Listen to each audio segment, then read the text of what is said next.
بسم الله الرحمن الرحيم. عن أبي هريرة رضي الله تعالى عنه قال: كان رسول الله صلى الله عليه وسلم يصلي حتى تورمت قدماه، فقيل له: إن الله قد غفر لك ما تقدم من ذنبك وما تأخر. قال: أفلا أكون عبدا شكورا. رواه ابن ماجه. حضرت ابو حریرہ رضی اللہ تعالیٰ عنہ سے روایت ہے کہ رسول اللہ صلی اللہ علیہ وسلم اس قدر طویل نماز پڑھتے تھے کہ آپ کے قدم مبارک پر ورم آ جاتا تھا۔ عرض کیا گیا: یا رسول اللہ، آپ تو بخشے بخشائے ہیں، پھر بھی آپ اس قدر مشقت کیوں برداشت کرتے ہیں؟ آپ نے فرمایا: تو کیا میں شکر گزار بندہ نہ بنوں؟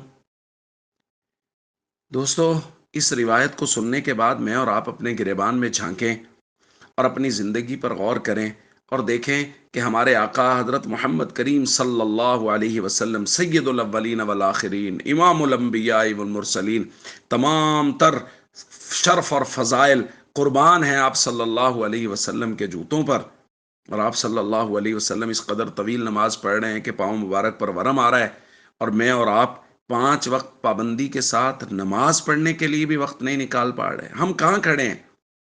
کہاں کھڑے ہیں وہ لوگ جو آفس جانے کے لیے تو بر وقت تیار ہوتے ہیں، مزدوری پہ جانے کے لیے بر وقت تیار ہوتے ہیں، جاب پر جانے کے لیے بر وقت تیار ہوتے ہیں، اپنے دن بھر کے کام اور امور، دکان، ان سب پر جانے کے لیے تو بر وقت تیار ہوتے ہیں، لیکن فرض نماز پڑھنے کے لیے وہ بر وقت تیار نہیں ہوتے۔ دن میں 5 وقت اللہ کی طرف سے جو آواز لگتی ہے اس پر لبیک کہنے کے لیے ہم تیار نہیں ہیں۔ ہمارے آقا صلی اللہ علیہ وسلم نفل نماز اس قدر لمبی پڑھ رہے ہیں کہ پاؤں مبارک پر ورم آ رہا ہے، اور ہم لوگ فرض نماز پڑھنے کے لیے بھی وقت نہیں نکال پا رہے۔ سوچئے ہم کہاں کھڑے ہیں، ایک مسلمان کہاں کھڑا ہے؟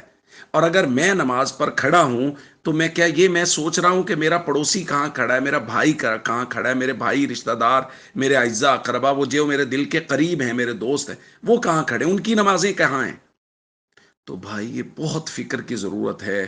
ہم سب کو متفکر ہونا چاہیے، اپنی نمازوں کی فکر کریں، اپنے ارد گرد رہنے والے لوگوں کی نمازوں کی فکر کریں۔